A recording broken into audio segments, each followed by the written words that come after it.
On है। बच्चों आज हम लोग अकाउंटिंग करेंगे लेसर की बुक में। किसकी बुक में? एक बार मैं आपको क्विक जल्दी बता देता हूँ जो जो चीज़ मैंने बताई है इसमें। इसको ऊपर नीचे करने में टाइम बहुत लगता है। चलो सबसे पहले मैंने आप लोगों को AS 19 में बताया कि स्कोप क्या है, ठीक है, कि AS किस किस जगह पे एप्लीकेबल होता है, कहाँ पे एप्लीकेबल, सारी तरह की लीज पे लगेगा। और एक्सेप्ट वो लीज जहाँ पे आप कोई नेचुरल रिसोर्स को एक्सप्लोर करने के लिए देते हो उस पर नहीं लगेगा। यूज ऑफ लैंड और मोशन पिक्चर्स और कॉपीराइट और पेटेंट, इस तरह की चीज़ों को, मतलब एक तरीके से intangible assets, intellectual property rights, इस तरह की चीज़ों के लिए अगर आप कोई चीज़ लीज पे देते हो तो उस पर भी AS एप्लीकेबल। ये हो गया इसका स्कोप। फिर सेकंड नंबर पे मैंने आपको डेफिनेशन पढ़ाई। सबसे पहली डेफिनेशन हम लोगों ने पढ़ी non cancellable lease. Non cancellable lease के बारे में बताया मैंने आपको कि ये वो लीज होती है जो सिर्फ रिमोट कंटीजेंसी में ही कैंसिल होगी, और वो भी रिमोट कंटीजेंसी में ही कैंसिल होगी, लेसर की परमिशन से कैंसिल होगी। लेसी के पास ताकत नहीं है उसको कैंसिल, और अगर कैंसिल हुई तो लेसर को जो लॉस हुआ है वो कौन देगा? लेसी देगा। तो अगर इस तरह की टर्म्स एंड कंडीशन है तो समझ जाओ वो लीज कौन सी है? Non cancellable. कौन सी है? समझ गए बराबर। और वैसे इस तरह की लीज में एंटर होने के लिए प्रॉपर एग्रीमेंटेशन वगैरह होता है, मतलब एग्रीमेंट वगैरह बनाए जाते हैं, ठीक है, क्योंकि इस तरह की लीज में आप एक तरीके से सामने वाले को बाइंड कर रहे हो कि वो इतने साल तक आपकी प्रॉपर्टी से एसोसिएट रहे, जबकि अगर उसका काम धंधा नहीं चला सही से तो वो आपकी प्रॉपर्टी से क्यों एसोसिएट रहेगा, वो तो छोड़ देगा। तो इस तरह की लीज में ये तय बात है कि सामने वाले ने खूब पैसा लगा दिया होगा आपके लिए। जैसे कई बार होता है ना, तू तो मेरे को, तेरी ज़मीन खाली है, तू मुझे ये बना के दे दे, ठीक है, मैं चलाऊंगा उसे, मैं तेरे से लीज पे ले लूँगा, तू तो बना के दे दे। एक हमारा दोस्त है, उसके पास बहुत बड़ी जगह है। अब हम लोग जब भी रात को चाय वाय पीने जाते हैं तो उसको बोतल में उतारते रहते हैं कि तू इसके ऊपर बॉक्स क्रिकेट का ये बना दे, वो बना दे, ये बना दे। ऐसा दोस्त है कौन? लक्ष्य कोलंबिया, फिर पीयूष शर्मा। ये तो आना मत, तो तुम्हें बोतल में क्या उतारना है? पीयूष तो ऐसे ही शौकीन आदमी, खुद ही बना देगा।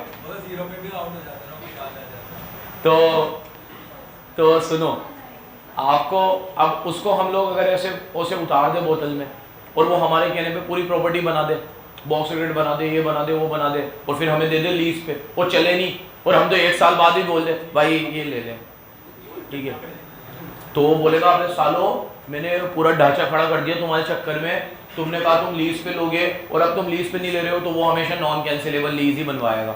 तो ऐसे केस में बनती है नॉन कैंसिलेबल लीज, ऐसे जनरली नहीं बनती, ठीक है। तो एग्जांपल दिया था आपको, लीज टर्म का मतलब बताया, जो आप शुरू में एग्री करते हो वो पीरियड, और जो फर्दर पीरियड भी अगर आपने कहा है कि मैं 5 साल के लिए तो ले ही रहा हूँ और आगे 3 साल भी अगर मेरा जमा और चलाऊंगा तो वो भी लीज टर्म में आएगा। एक बार जल्दी बता रहा हूँ सारी चीजें।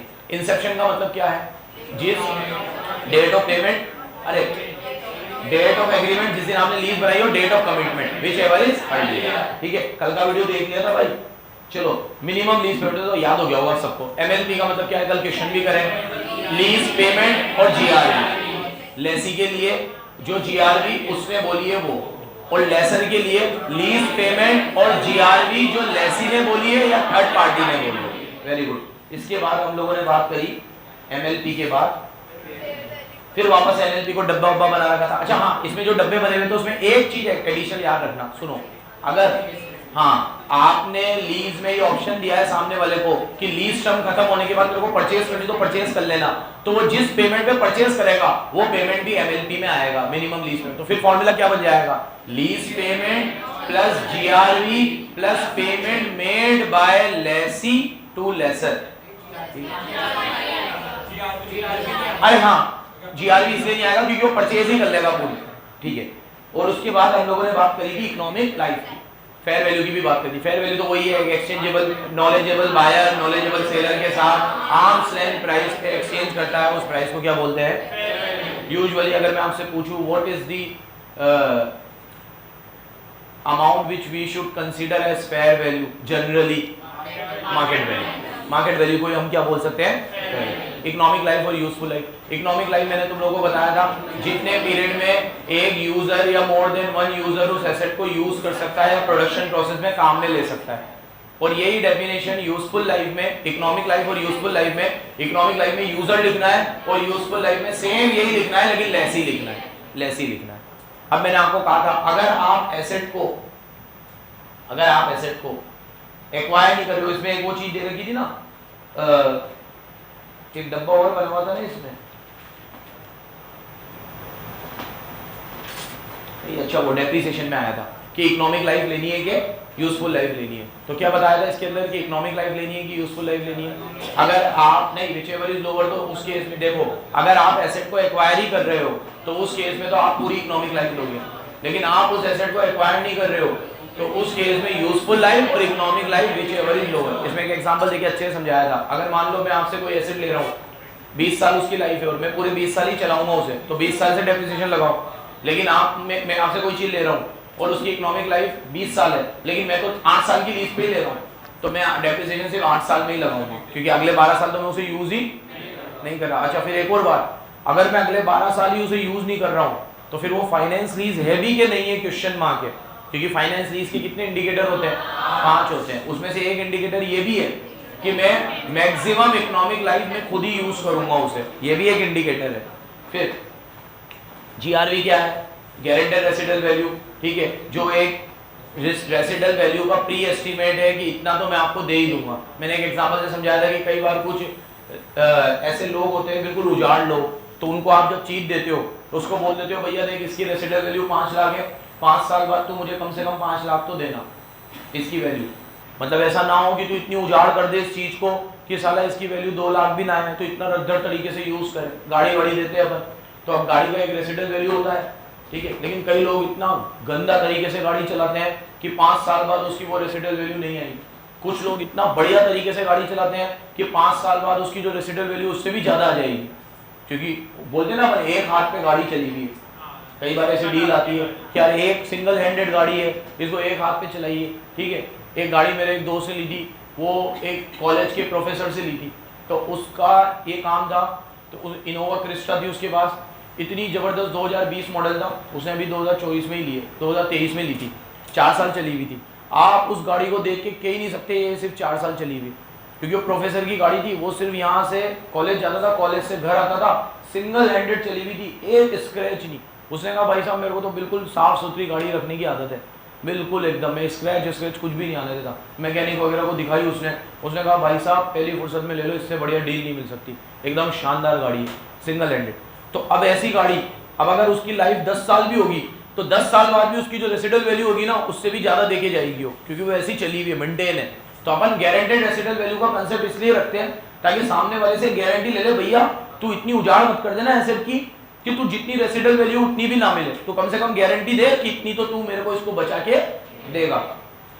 इसके बाद मैंने आप लोगों को बताया था what is gross investment and what is net investment. Marks नहीं चढ़े हुए उसके, अभी तो तू लाया है, मार्क्स कैसे चढ़ेंगे? मार्क्स नहीं, मैंने नहीं चढ़ाया, मैं चेक कर दी, बहुत है, 8 की कॉपीज है, ठीक है। चलो आगे, ग्रॉस इन्वेस्टमेंट। ग्रॉस इन्वेस्टमेंट में क्या क्या आएगा आपका? एमएलपी और यूजीआरवी। एमएलपी में जीआरवी तो आएगी, एक एक्स्ट्रा चीज क्या आएगी?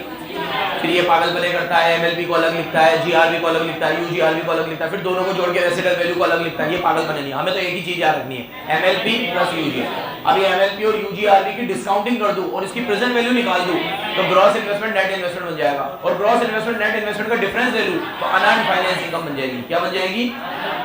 ये भी बढ़िया हो गया। फिर आईआरआर निकालना बताया था आपको मैंने। इंटरेस्ट रेट कैसे लेते हैं? आप ना जितना भी इनफ्लो है, कल हमने देखा, उस इनफ्लो की ऐसी रेट से डिस्काउंटिंग करो कि वो आउटफ्लो के बराबर हो जाए। आउटफ्लो में फेयर वैल्यू को लेना है। किसको लेना है? तो कल हमने क्वेश्चन किया जिसमें एक मशीन की फेयर वैल्यू 2 लाख थी और उसका जो लीज पेमेंट वो 50,000 का था, टोटल 275 हो रहे थे। तो 275 की ऐसी रेट से डिस्काउंटिंग करनी थी कि 2 लाख आ जाए। तो 275 की ऐसी रेट से डिस्काउंटिंग करूँ कि 2 लाख आ जाए, उसे इंटरेस्ट रेट बोलते हैं, इम्प्लिसिट रेट भी बोलते हैं, आईआरआर भी बोलते हैं। उस केस में मैंने 2 बातें बताई थी, जब लेसर के लिए लो तो दोनों रेट अलग अलग लो आपके हिसाब से, जब लेसी के लिए लो तो बोरोइंग कॉस्ट अगर क्वेश्चन में गिवन हो तो उस बोरोइंग कॉस्ट को ही एक रेट मान लो और एक रेट अपनी तरफ से ले लो। लेकिन लेनी हमें 2 रेट है, ऐसी रेट जिससे एक से इनफ्लो पॉजिटिव आए और एक से इनफ्लो नेगेटिव आए, और दोनों के बीच की आईआरआर है फॉर्मूला लगा के। कौन सा? LR plus P1 minus P0 upon P1 minus P2 into H minus half. एकदम अच्छे से ये सब चीजें कल हमने कर ली। उसके बाद मैंने आप लोगों को बताया कंडीशन, कैसे पता चलेगा कि फाइनेंस लीज है कि ऑपरेटिंग लीज है। 5 में से एक कंडीशन पूरी होनी चाहिए। एक तो मैंने ओनरशिप टाइटल ट्रांसफर कर दिया, ओनरशिप या टाइटल ट्रांसफर कर दिया। एक मैंने आपको ऑप्शन दे दिया और ऑप्शन भी ऐसी रेट पे दिया है कि रीजनेबली सर्टेन है कि आप उस ऑप्शन को एक्सरसाइज करोगे। मैंने ऐसी मई भी ऑप्शन दिया आपको कि कोई मना ही, जैसे अभी मैंने मेरे दोस्त का एग्जांपल दिया, तो उसको ऐसी रेट पे गाड़ी मिली और ऐसी कंडीशन में मिली कि वो मेरे दोस्त को, उसके दोस्त को, उसके दोस्त को, जिसकी भी जेब अलाउ करती है और वो गाड़ी लेने का मन बना चुका है, तो वो उसको कभी नहीं छोड़ता, कभी नहीं छोड़ता, ले ही लेता। तो ऐसे ऑप्शन अगर आपको मिले हैं तो समझ जाओ फाइनेंस लीज है, क्योंकि आप उसे एक्सरसाइज करोगे ही करोगे। नंबर 3, एक और निशानी, उसका जो भी लीज पेमेंट है वो मैक्सिमम आपका substantial amount of fair value cover कर चुका है। मतलब उसने लीज रेंट में ही आपसे इतना ले लिया है कि उसकी कॉस्ट रिकवर हो चुकी है, सब्सटेंशियली रिकवर हो चुकी है। सब्सटेंशियल वर्ड जरूर लिखोगे। एक, उसकी जो भी इकोनॉमिक लाइफ है वो मेजर लाइफ आपने रिकवर कर ली है। मतलब अगर वो 10 साल की लाइफ पे है तो 8 साल तो आप ही चला रहे हो उसे, तो मतलब समझ जाओ फाइनेंस लीज है। एक, वो ऐसे स्पेशल तरीके से बनाई गई है कि जो सिर्फ लेसी के लिए, जैसे मैंने कहा कि मैंने मेरे दोस्त को कहा कि तेरा फार्म हाउस पूरा खाली है, जगह पूरी खाली है, तो इसके ऊपर बॉक्स क्रिकेट का पूरा सेटअप हमें करके दे दे। तो उसने बॉक्स क्रिकेट के लिए पूरी घास वास लगा दी, पूरा एल्यूमिनियम का काम करा दिया, ठीक है, पूरी छत वत डलवा दी, पूरा बॉक्स क्रिकेट बना के अपनी जगह मुझे लीज पे दे दी। अब ये जो उसने लीज पे दी है, ये मेरे हिसाब से दी है, तो ये फाइनेंस लीज है। क्या है ये? अब ये लीज रेंटल भी वैसा ही लेगा। मैंने बताया था ना आपको, जब कोई आपके स्पेसिफिकेशन पे तैयार करता है तो वो लीज रेंटल भी वैसे ही लेता है, ऐसे बिल्कुल ठिज्जू अमाउंट नहीं लेता फिर वो। नेक्स्ट, इसके बाद हम लोगों ने बात करते हैं कुछ सजेस्टिव भी थे, लेकिन ये इतने काम के इन द सेंस कि ये तीनों भी पूरे हो जाए तो भी जरूरी नहीं है कि वो फाइनेंस लीज है। फिर मैंने आपको अकाउंटिंग बताई बस, और फिर आज आपको लेसर की अकाउंटिंग बतानी है। आ जाओ फटाफट लेसर की अकाउंट में। लेसर की अकाउंटिंग देख ही रहे हैं तो लेसी की अकाउंट में भी वापस देख लें। लेसी की अकाउंटिंग कैसे होती है? लेसी पहले एसेट को रिकॉर्ड करेगा, तो asset account debit to lessor, record करेगा फेयर वैल्यू और present value of MLP whichever is lower. MLP बार बार नहीं बोलूंगा, उसकी प्रेजेंट वैल्यू भी बार बार नहीं बोलूंगा, फेयर वैल्यू क्वेश्चन में गिवन होगी, whichever is lower. Entry होगी asset account debit to lessor. उसके बाद हम इंटरेस्ट बुक करेंगे, तो एंट्री होगी इंटरेस्ट या फाइनेंस चार्ज टू लेसर। फिर पेमेंट करेंगे लेसर टू बैंक, फिर डेब लगाएंगे, डेब टू असेट, फिर डेब को और इंटरेस्ट को पीएनएल में बंद करेंगे, तो पीएनएल टू इंटरेस्ट टू डेब। ये बंद करने का काम आप कर सकते हो, डेब भी आप लगा सकते हो, लेकिन मेन है इंटरेस्ट। तो इंटरेस्ट के लिए हमने एक टेबल बनाई थी कल, तो आप पहले आउटस्टैंडिंग अमाउंट लोगे, आउटस्टैंडिंग अमाउंट आप प्रेजेंट वैल्यू ऑफ एमएलपी लोगे। क्या लोगे? कल हमारे क्वेश्चन में था 1/500 कितना था? पहला ब्याज उस पे लगेगा। एक बार ये याद रहेगा ना, फिर पूरी टेबल याद रहेगी। पहला ब्याज किस पे लगेगा? 1/500 पहला ब्याज लगेगा प्रेजेंट वैल्यू ऑफ एमएलपी पे। किस पे लगेगा? प्रेजेंट वैल्यू ऑफ एमएलपी पे पहला ब्याज उस पे लगेगा। उसके बाद वो इंटरेस्ट आपके लीज रेंटल में से माइनस हो जाएगा, तो प्रिंसिपल आ जाएगा। अब वो प्रिंसिपल आउटस्टैंडिंग में से माइनस होगा, दूसरा ब्याज उस पे लगेगा। फिर जैसे ही ब्याज आ गया तो वो प्रिंसिपल में से माइनस हो जाएगा, और वो प्रिंसिपल इस आउटस्टैंडिंग में से माइनस हो जाएगा, तो तीसरा ब्याज अब इस पे लगेगा। ये टेबल फिर सो ऑन बनती चली जाएगी। बस ये याद रखना, पहला ब्याज किस पे लगेगा? पहला ब्याज लगेगा प्रेजेंट वैल्यू ऑफ एमएलपी पे। उसके अलावा इंटरेस्ट, एक बार आपने इंटरेस्ट अलग कर दिया तो इंटरेस्ट टू लेसर, और पेमेंट करोगे तो लेसर टू बैंक। याद रखना लास्ट वाला इंटरेस्ट बैलेंसिंग फिगर से लेना है, क्योंकि ये मैच होना चाहिए। क्योंकि आप लेसर को पेमेंट करोगे 50 50 50 50 50 75, तो आप उसको पेमेंट करोगे 275, तो लेसर का अकाउंट 275 से ही खुलेगा, तो ही बंद होगा, नहीं तो बैलेंस रख जाएगा। और वो 275 कब आ सकता है? जब आप ब्याज पूरा लो, क्योंकि आपने एसेट को रिकॉर्ड किया 1/500 191,500, तो वो 191,500 में तो सिर्फ प्रिंसिपल आया। अब आप इंटरेस्ट अगर ले लोगे तो ही तो 275 बनेगा, और लेसर जब तक 275 से खुलेगा नहीं तब तक 275 से बंद नहीं होगा। अगर वो खुला कुछ अमाउंट से, बंद कुछ अमाउंट से, तो डिफरेंस रह जाएगा, और डिफरेंस जाएगा तो हमारी अकाउंटिंग कंप्लीट नहीं होगी। इससे हम लोगों को इंटरेस्ट पूरा 275 बनाना है। तो हम लोग क्या करते हैं, टोटल पेमेंट 275 है, 191 ऑलरेडी रिकॉर्ड हो चुके हैं, बैलेंसिंग वगैरह से टोटल इंटरेस्ट ले लो। अब जितना भी 5 साल का इंटरेस्ट है वो उस टोटल इंटरेस्ट के बराबर होना चाहिए, नहीं तो हमारी अकाउंटिंग प्रॉपर। यहां तक मैं आपको अच्छे से पढ़ा चुका, कोई डाउट? एक डिस्क्लोजर बस मैंने आपको पढ़ने को बोले थे। उस डिस्क्लोजर में बालक ने पूछा कि सर एक टर्म आई थी सब लीज पेमेंट, कि सब लीज पेमेंट दिखानी है, तो वो क्या होती है? तो सब लीज पेमेंट का मतलब होता है जब आप लीज एसेट को फर्दर लीज पे चढ़ा देते हो, तो उसे सब लीज बोलते हैं। जैसे मान लो मैंने मेरे दोस्त से बॉक्स क्रिकेट की पूरी जगह ले ली, अब उस जगह के बाद इतना एरिया मेरे एक्स्ट्रा था और यहाँ मेरा बॉक्स क्रिकेट था, तो मैंने इतने एरिया में मैंने अपूर्व को कहा कि तू तेरा रेस्टोरेंट चला ले, चलाना हो तो यहाँ पे तू रेंट मुझे देना, लेकिन तो ये रेंट मुझे देगा, तो मैंने लीज प्रॉपर्टी को फर्दर लीज पे दे दिया, इसे सब लीज बोलते हैं। क्या बोलते हैं? ये पैसा मेरे पास आएगा तो मेरी इनकम है और मैं उसको दूंगा, वो मेरा खर्चा है, तो ये इनकम को मुझे दिखाना है, खत्म बात। इनकम को दिखाऊंगा, bank account debit to lease, सब लीज रेंटल, सब लीज रेंटल टू P&L, सब लीज रेंटल टू। तो इसका डिस्क्लोजर देना है हमें। क्या देना है? कि आपने कितनी एसेट सब लीज पे दी है। अब आप लोग लेसर की बुक में क्या अकाउंटिंग होगी ये गैस करना चाहोगे? लेसी के हिसाब से देखना मत अभी कुछ भी, कि थोड़ा सोच के, कि जैसे उसने एसेट को रिकॉर्ड किया था, उसने तो एसेट को रिकॉर्ड किया था, तो हम तो एसेट को रिकॉर्ड कर नहीं सकते, तो फिर हम क्या करेंगे? बेच भी नहीं रहा हूं मैं एसेट। एक तरीके से किताब में तो ओनरशिप मेरे ही पास है, किताब में तो पेपर तो मेरे ही नाम पे है। आप किसी को लीज पे देते हो तो हटा थोड़ी देते हो उसको, पेपर तो आपके नाम पे रहते हैं। तो सेल की एंट्री मत कर देना गलती से भी, एसेट तो अभी भी आपकी है, लेकिन लीज रेंटल आया है आपके पास, तो आपको एंट्री करनी चाहिए bank account debit to lessee. लेकिन आपको पहले लेसी को डेटर बनाना चाहिए, जैसे उसने हमें क्रेडिटर बनाया था, तो आपको उसे क्या बनाना चाहिए? तो आपको लेसी को पहले डेबिट करना चाहिए, ठीक है। और लेसी टू एसेट करूंगा तो एसेट डी रिकॉग्नाइज हो गई, ऐसे होना चाहिए, ठीक है। लेकिन यहाँ पे अकाउंटिंग का एक स्टार्टिंग पॉइंट ये दे रखा है कि आप पहले एसेट खरीदने की एंट्री भी इसने बता रखी है। तो खरीद तो उसने कब की ली होगी? जरूरी थोड़ी कि आज मैं लीज पे दे रहा हूँ तो आज ही खरीदी होगी। फिर भी एक स्टार्टिंग पॉइंट ऐसे शुरू करता है कि एसेट को आते हुए भी दिखाता है कि इसके पास एसेट जब आई होगी तो ये एंट्री करेगा एसेट अकाउंट डेबिट। अब बच्चे तो कंफ्यूज होते हैं, इसमें कहाँ से आएगी? तो भाई इसने भी कभी ना कभी तो खरीदी होगी। तो बोला है being purchase of asset by lessor. तो अपन लोग यानी क्या मानते हैं कि मेरे को आज तुम्हें लीज पे देनी है, तो आज पहले मैंने उस एसेट को खरीदी और तुम्हें लीज पे दी, जबकि it is not the case. In every case ये थोड़ी होगा, मेरे पास होगी पहले से एसेट, लेकिन जब भी मेरे पास होगी तब भी तो मैंने खरीदी होगी। तो खरीदने की एंट्री क्या बता रहा है? बच्चों की तरह 11 क्लास से कर रहे हैं। मशीन खरीदी तो मशीन टू बैंक, फर्नीचर खरीदा है फर्नीचर टू बैंक, तो करूंगा ही मैं एसेट टू बैंक। ये तो तब की एंट्री है जब मैंने एसेट खरीदी होगी। आप तो मुझे आज से शुरू करो जब मैंने लीज पे दिए, तो वहां से शुरू करते हैं अपन, जब हमने एसेट लीज पे दिए। ये देखो, लीज रिसीवेबल टू, उसने लेसर को क्रेडिट किया था, हमने लीज को डेबिट किया। किस पे करूंगा? Fair value which is equal to net investment. अब यहां जो शब्द बोले गए हैं वहां बोला गया था पीवी ऑफ एमएनपी और fair value which ever is lower. यहां ऐसा नहीं बोला गया है, यहां बोला गया है नेट इन्वेस्टमेंट। हाँ बोलो Lakisha, what is net investment? चल भाई, what is gross investment?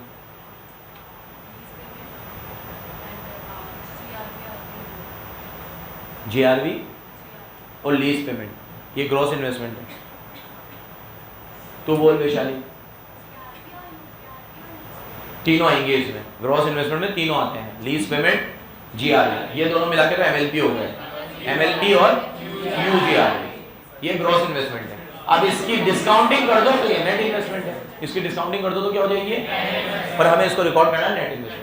Net पे ही लेगा, वो भी एक तरीके से नेट पे ही ले रहा था, बस वो विचेवरी लोअर था, ये विचेवरी लोअर नहीं करेगा, ठीक है। इसका एक लॉजिक है, बाद में बताऊंगा, ठीक है। वो विचेवरी लोअर ले रहा है, ये नहीं लेगा, ये तो सीधे किस पे लेगा? नेट इन्वेस्टमेंट पे। Fair value is equal to net investment. देखो, एमएलपी लेना है, यूजीआरवी लेना है, उसकी इसको ग्रॉस इन्वेस्टमेंट बोलते हैं। और नेट इन्वेस्टमेंट किसको बोलते हैं? ग्रॉस इन्वेस्टमेंट में से अनअर्न्ड फाइनेंस इनकम माइनस। कितना पागल है, कितना पागल, देखो तुम, अनअर्न्ड फाइनेंस इनकम। और अनअर्न्ड फाइनेंस इनकम कैसे आएगी?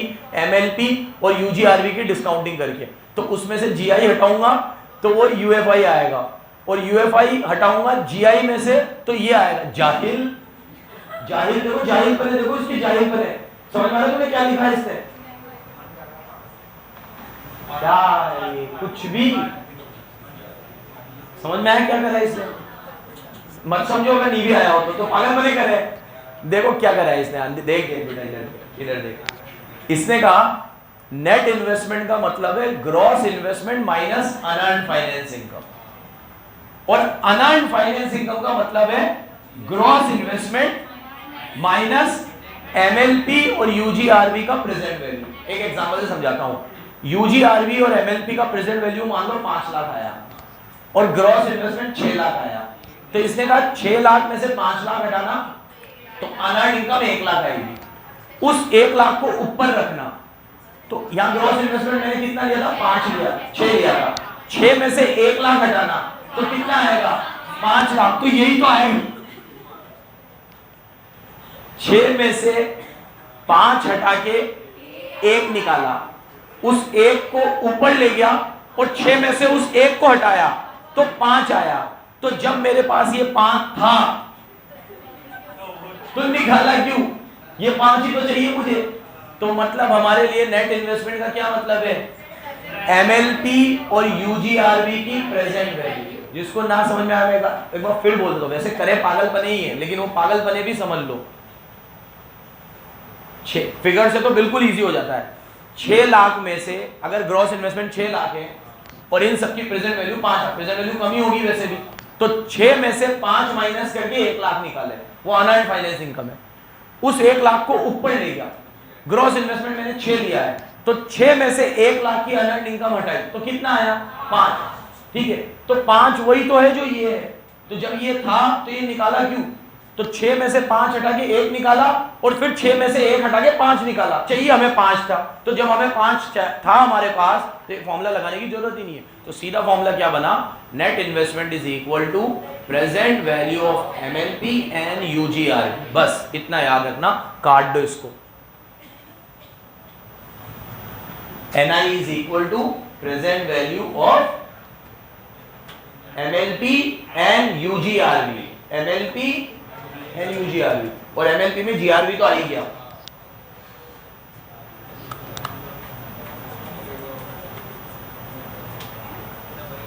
और सुनो, ये एमएलपी और यूजीआरवी की जो प्रेजेंट वैल्यू आएगी, इसी को क्या बोल रहा है ये, विच एवर इज लोअर नहीं ले रहा। तो क्वेश्चन में जो फेयर वैल्यू है उसमें हमारा काम की लेसर की बुक में अकाउंटिंग करेंगे। तो इसका लॉजिक समझो आप, इसका लॉजिक ऐसा क्यों है, ये इसमें लिखा हुआ नहीं है, ध्यान से सुनना, बहुत इंपॉर्टेंट बात बता रहा हूं। आप लोग जब लेसी की बुक में अकाउंटिंग कर रहे थे तो आपने प्रेजेंट वैल्यू ऑफ एमएलपी लिया था, वहां आपने यूजीआरवी नहीं लिया था। तो अगर किसी मशीन की गारंटेड वैल्यू 5 लाख है लेकिन एक्चुअल में रेसिडुअल वैल्यू 6 है, तो आपने उधर सिर्फ 5 लिया, 1 लाख अनगारंटेड वाला नहीं लिया, और वो 5 लाख की डिस्काउंटिंग कर दी, और जो लीज रेंटल आया उसकी डिस्काउंटिंग कर दी। तो ये जो अमाउंट आया हो सकता है ये फेयर वैल्यू से डिफर भी करे, तो इसीलिए विचएवर इज लोअर लिया गया।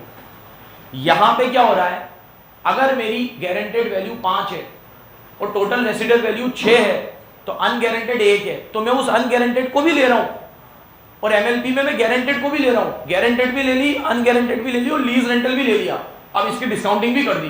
तो अब तय है कि फेयर वैल्यू यही होनी चाहिए। अब मार्केट में कुछ भी हो हमें उससे मतलब नहीं है, हमारे लिए तो फेयर वैल्यू, क्योंकि इसमें मैंने ईच एंड एवरी एस्पेक्ट को कवर किया है, किसी चीज को छोड़ा नहीं। उधर मैंने यूजीआरवी छोड़ रखी थी, तो इसलिए विचएवर इज लोअर।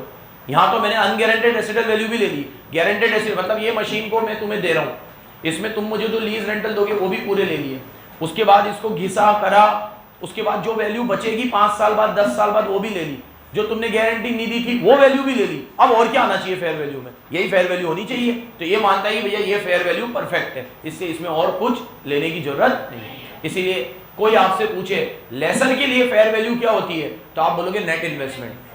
फिर कोई आपसे पूछे व्हाट इज नेट इन्वेस्टमेंट, आप बोलोगे एमएलपी प्लस यूजीआरवी का प्रेजेंट वैल्यू। क्या बोलोगे आप,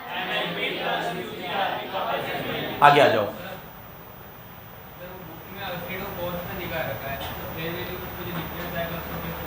बुक में एसेट, अभी तूने जो एसेट खरीदी थी, मान लो उसे 5 लाख पे खरीदी थी, और उसके बाद तूने कभी रिवैल्यू किया या कुछ भी किया, तो तेरी वो एसेट जितने पे है उतने पे ही रहेगी।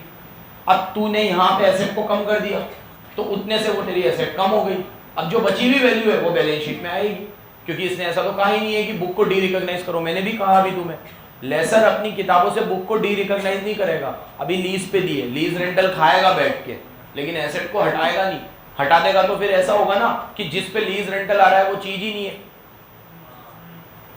वो चीज कहाँ है, बोल रहे हो किस पे आ रहा है लीज, वो चीज है ही नहीं, किताब से हटा दी। डी रिकॉग्नाइज मत करना, क्या मत करना, क्योंकि अभी आपने एसेट को डिस्पोजल नहीं किया है, सेल नहीं किया है।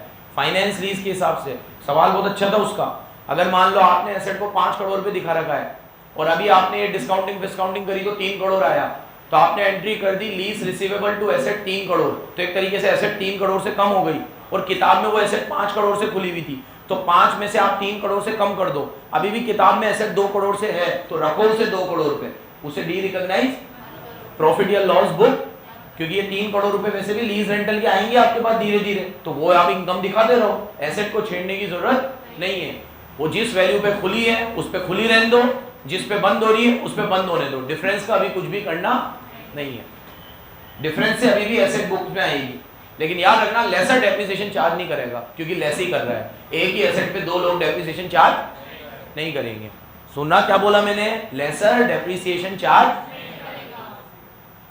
कोई और भी कुछ पूछ रहा था, दिव्यांश कुछ पूछ रहा था, चलो,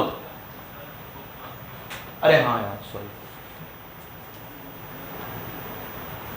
अपडेट हो गई क्या? ये अभी दे देना विकास जी, अभी क्लास के बाद दे देना, एक मिनट पढ़ा रहा हूँ। देखो रिकॉग्निशन ऑफ फाइनेंस, अब आप फाइनेंस इनकम को कैसे दिखाओगे, इसने कुछ भी ज़्यादा बताया नहीं है, क्योंकि जो वो कर रहा था उसी को आप रिवर्स कर देना बस, ठीक है। जैसे वो क्या कर रहा था, इंटरेस्ट को डेबिट कर रहा था, तो आप इंटरेस्ट को क्रेडिट करना, वो लेसर को क्रेडिट कर रहा था, आप लेसी को डेबिट करना, उसी की एंट्री को रिवर्स करना है, इसीलिए इसने कुछ भी ज़्यादा बताया नहीं है। इनिशियल डायरेक्ट कॉस्ट के लिए मैंने उधर बताया था कि वो इनिशियल डायरेक्ट कॉस्ट को क्या करेगा, कॉस्ट में ऐड करेगा। सेम इसी तरीके से आपने कुछ करें, देखो initial direct cost means commission, legal fees incurred by lessor. अब मैं आपसे एग्रीमेंट बनवा रहा हूं तो मैं भी तो पैसे दूंगा कुछ ना कुछ, तो अगर मैंने कोई पैसे दिए हैं तो these initial direct cost are incurred to produce finance income are either recognise immediately in the P&L, या फिर आप इसको फाइनेंस इनकम में से नेट ऑफ भी कर सकते हो। जैसे इधर देखो, आज ये एग्रीमेंट बनाने मेरे लाख रुपए लग गए और आप मेरे को पहले साल का लीज रेंटल 3 लाख दोगे, तो मैं वो 3 में से 1 लाख हटा के 2 रिकॉग्नाइज कर सकता हूँ, या 3 लाख की इनकम को अलग रिकॉग्नाइज करूँ, 1 लाख के खर्चे को अलग रिकॉग्नाइज करूँ। मेरी बात सुन लेना, जब यही सारे डायरेक्ट एक्सपेंस वो कर रहा था तो मैंने उसको कहा था वो एसेट की कॉस्ट में ऐड करेगा, और यही सारे डायरेक्ट खर्चे ये कर रहा है तो ये P&L में ले जाएगा। कहाँ ले जाएगा, आइदर रिकॉग्नाइज इमीडिएटली इन P&L या फिर फाइनेंस इनकम में से अलोकेट कर दो, मतलब नेट ऑफ कर दो, फाइनेंस इनकम में से क्या कर दो, नेट ऑफ कर दो। खुशी तरानी ऐसा क्यों हो रहा है, वो इनिशियल एक्सपेंसेस वो कर रहा था एग्रीमेंट के इसके उसके, तो वो एसेट की कॉस्ट में ऐड हो रहे थे, इधर नहीं हो रहे हैं, ये P&L में ले जा रहा है। वे यार इसको पॉज कर 1 मिनट।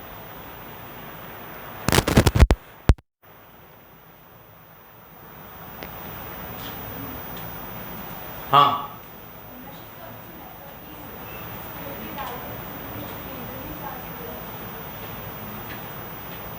वापस बोल। हाँ ठीक है, वेरी गुड। आपने जब एसेट डी खरीदी तब आपने जो इनिशियल खर्चे किए होंगे वो एसेट की कॉस्ट में ऐड हुए होंगे। अब आज जब आप लीज पे दे रहे हो तो ये खर्चे रेगुलर खर्चे P&L में जाएंगे। उसके लिए क्या था कि उसने तो एसेट आज लिए ना आपसे, तो आपने उसके लिए तो फर्स्ट टाइम है, तो उसके लिए वो खर्चे एसेट की कॉस्ट में जा सकते हैं, आपके लिए कैसे जा सकते हैं, आप तो खरीद चुके हो पहले, आज आपसे लीज पे दे रहे हो, आपने आज खरीदी होते और आपने कुछ इनिशियल खर्चे किए होते तो आप भी ऐड करते। ठीक है, चलो ये आपने जो भी रेसिडुअल वैल्यू यूज करी है उसे ईयर बाय ईयर रिव्यू करते रहना। ये AS10 में भी लिखा था कि जो भी रेसिडुअल वैल्यू होती है उसे ईयर बाय ईयर क्या करते रहो, रिव्यू करते रहो। लेकिन रिव्यू करने से हमारे क्वेश्चन में कोई फर्क नहीं पड़ेगा। ठीक है, इलस्ट्रेशन तो साथ में करेंगे ही सही अपन 2, उसके बाद इसके भी डिस्क्लोजर है। पहले किसके डिस्क्लोजर थे, लेसी के, ये किसके डिस्क्लोजर है, लेसी। सुनो, अभी तक 3 क्लासों में मैं सिर्फ आपको फाइनेंस लीज पढ़ाई है, अभी तक क्या पढ़ाई है, अभी ऑपरेटिंग लीज बाकी है।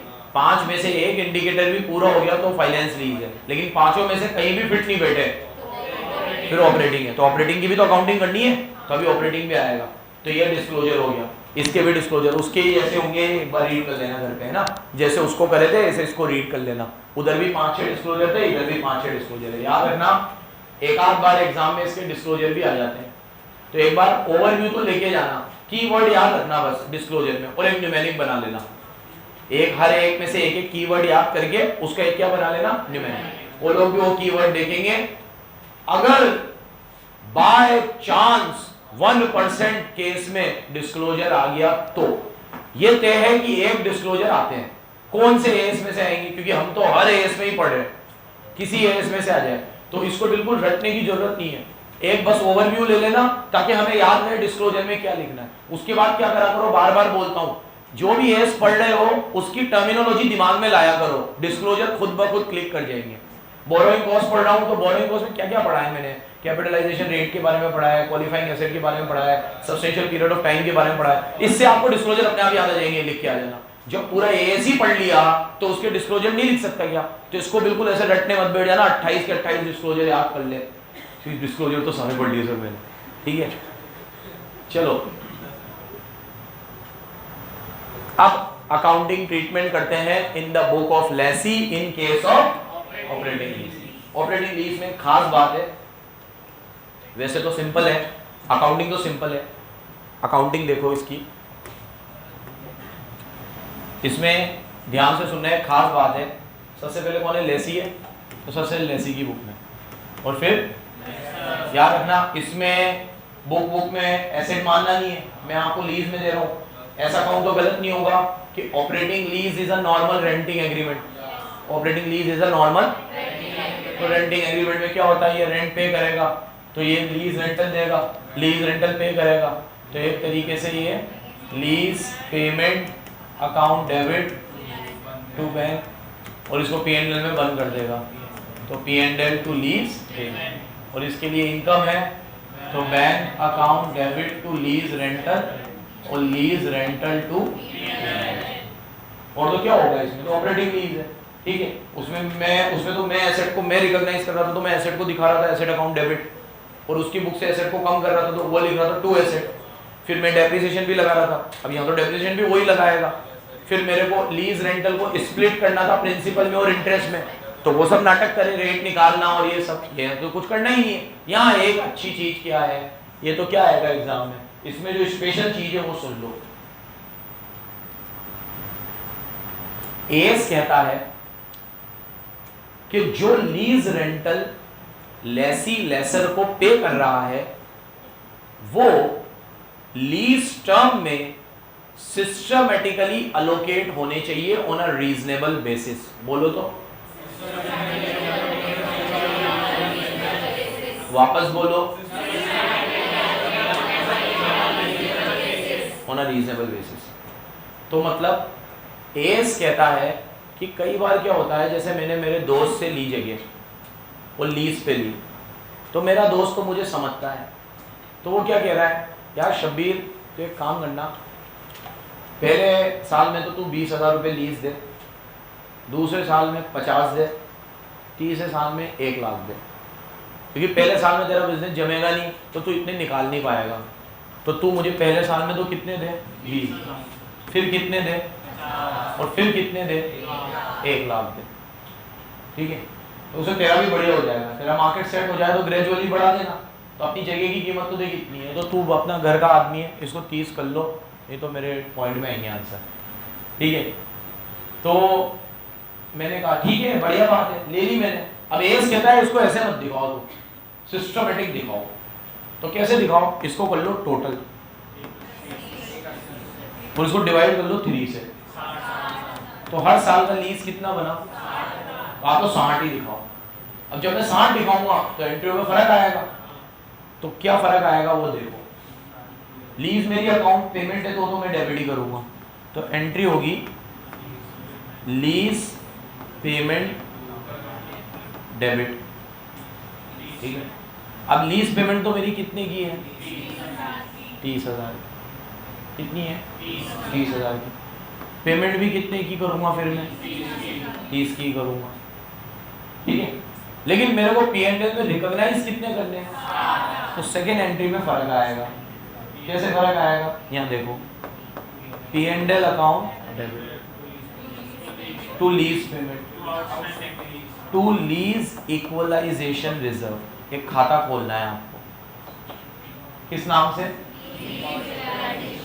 तो आपकी पेमेंट 30 की है, दिखाने 60 है, 30 किस में दिखा दो, इस खाते में जिसका नाम है लीज इक्वलाइजेशन रिजर्व। ये खाता ग्रेजुअली खुलेगा भी और बंद भी होगा। अब आगे देखो, अगले साल फिर मैं पेमेंट कितने की करूंगा, तो एंट्री क्या होगी, लीज पेमेंट टू बैंक, क्योंकि बैंक से तो 50 ही गए हैं। अब P&L में मेरे को फिर 60 डालने हैं, तो P&L account debit to lease payment 50 और लीज इक्वलाइजेशन रिजर्व कितने से, P&L में फिर कितने चले गए, सिस्टमैटिक चल रहा है। अब अगली बार मैं पेमेंट ₹1,00,000 की करूंगा, तो एंट्री करूंगा lease payment account debit to bank 1,00,000, लेकिन P&L में मेरे को इस बार भी कितने दिखाना है, 60, लेकिन लीज का खाता तो 1,00,000 से खुला है, तो टू लीज 1,00,000। अब 40,000 से मैं लीज इक्वलाइजेशन रिजर्व को डेबिट, ये वही 40 है, 30 से इधर खुला और 40 से इधर, क्या बात है।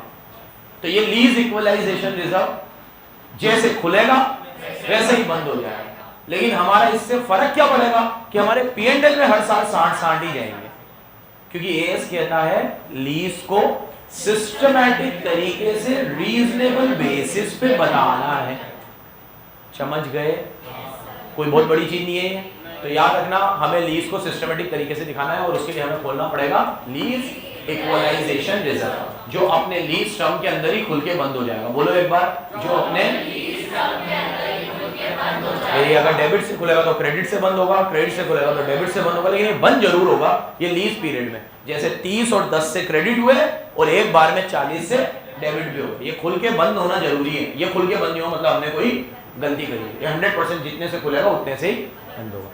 एक चीज और सुन लो, ये शेड्यूल 3 में बैलेंस शीट का फॉर्मेट है। तो अब ये खाता खुला है तो बंद तो ये तीसरे साल में होगा, लेकिन पहले साल और दूसरे साल में इसको कहीं तो दिखाना पड़ेगा, क्योंकि खाता खुल के बंद नहीं हुआ। हम तो इंटर में आ चुके हैं, खाते जब खुल के बंद नहीं होते हैं तो बैलेंस शीट में आते हैं। तो ये करंट एसेट या करंट लायबिलिटी में आएगा। किधर आएगा? और ये कहना मैं जरूरी नहीं समझता कि डेबिट से खुला है तो करंट एसेट में आएगा और क्रेडिट से खुला है तो करंट लायबिलिटी। डेबिट से जो खाते खुलते हैं वो एसेट साइड में आते हैं और क्रेडिट से जो खाते खुलते हैं वो लायबिलिटी साइड में आते हैं। तो अगर ये डेबिट से खुला है तो it will be shown in current asset, और ये क्रेडिट से खुला है तो it will be shown in current. लेकिन ये सिर्फ 2 साल तक दिखाएंगे, तीसरे साल में तो ये अपने आप बंद हो जाएगा। कोई डाउट हो तो पूछो।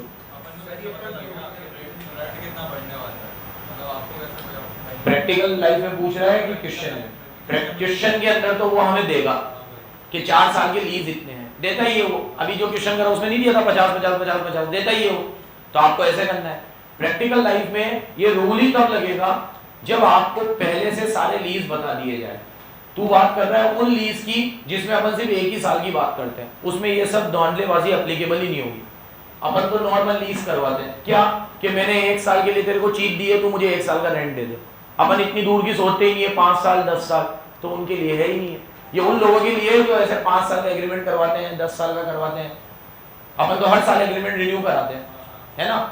तू भी यही करता है, मैं भी यही करता हूँ। मतलब जब भी हम लोग तो हमारे बिजनेस में यही समझते हैं कि 11 महीने में एग्रीमेंट क्या करा लो, रिन्यू करा लो। तो उनके लिए जो 5-5 साल 10-10 साल के एग्रीमेंट एक साथ कर लेते हैं। और कोई डाउट हो तो पूछो, फिर मैं इसमें एक चीज और बताता हूँ।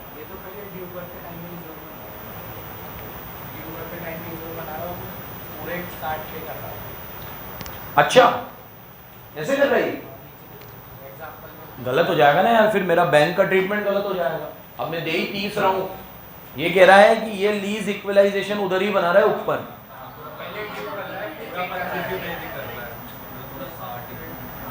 हाँ तो ठीक है, वैसे कर लो, कोई दिक्कत नहीं है। देखो इसमें क्या होगा कि आप लीज में 30 डालना और बैंक में भी कितने डालना। अरे बैंक में तो 30 डालना क्योंकि पे तो 30 करें, और ऊपर लिख देना लीज इक्वलाइजेशन कितने से, 30 से। तो लीज पेमेंट कितने से खुलेगा, फिर यहाँ बंद भी कितने से होगा, कोई फर्क नहीं पड़ेगा, खुलेगा क्रेडिट से। नहीं पे तो फिर गलत हो गया। 1 मिनट रुक जाओ, उसकी फिगर भी अलग होगी भाई। मेरी फिगर से थोड़ी बनाया उसने, मैंने वो फिगर थोड़ी ली है जो उसमें। आ जाता हूँ, पहले मेरी एक बात और सुन लो, अभी कर लेंगे, कोई दिक्कत नहीं है। एक चीज और सुन लो पहले।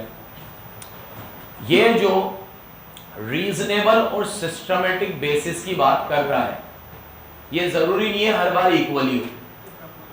ये कहाँ लिखा हुआ है कि इक्वली होता है? आपने प्लस करके डिवाइड बाय 3 कर दिया।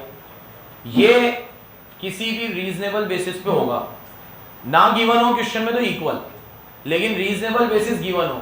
जैसे हर साल मेरा आउटपुट बनता है 5000 यूनिट, 15000 यूनिट, 40000 यूनिट, तो फिर रीजनेबल बेसिस हुआ 5:15:40। तो मुझे टोटल रेंट को इस रेशो में बांटना है 5:40, ऐसे इक्वल। तो जो मैंने अभी करा ना, टोटल करके डिवाइड बाय 3, ये हर बार ये कब करना है, जब कोई रीजनेबल बेसिस ना हो। तो फिर जब कुछ ना हो तो इक्वली सबसे रीजनेबल होता है। लेकिन अगर कोई रीजनेबल बेसिस हो, जैसे वो बोले यूनिट के हिसाब से बांट दो, है ना, वो बोले कोई और रीजनेबल बेसिस के हिसाब से, सेल वैल्यू के हिसाब से बांट दो कि मैं तुम्हारी चीज से जितना भी माल बेचूंगा उसकी जो सेल वैल्यू आएगी, तो जो भी रीजनेबल बेसिस हो वैसे बांटो, ना हो तो इक्वल। तो इसमें दोनों तरह के क्वेश्चन है, एग्जांपल है वो देखते हैं। 1 मिनट देखो, हाँ इससे कर रहे हैं क्योंकि ये पागल बोल रहा है, क्योंकि मैं पे तो जितने ही कर रहा हूँ भाई, ये कोई तुम कैसे भी करो पागल बने। जब मैं पे 30, 50, 1 लाख कर रहा हूँ तो 30, 50, 1 लाख ही दिखाने दो, नहीं सिस्टमेटिक दिखाओ, 60, 60, 60 दिखाओ। पे तो उतने ही कर रहा हूँ मैं, 180 देने कैसे भी पकड़ू। इस साल में कम दिखा दिया तो अगले साल में ज्यादा हो जाएगा, ठीक है। तो कर तो बस मैं इसलिए रहा हूँ क्योंकि ये कह रहा है। हाँ, रीजन मैचिंग भी होगा और इसके भी अपने रीजन होंगे कुछ। देखो, lease payment under operating lease should be recognised as an expense in P&L on straight line basis, underline करो, और सिस्टमैटिक बेसिस, जो भी उसको पैटर्न को ज्यादा रिफ्लेक्ट करे, जो भी उसके पैटर्न को ज्यादा रिफ्लेक्ट करे, ठीक है। यहां देखो,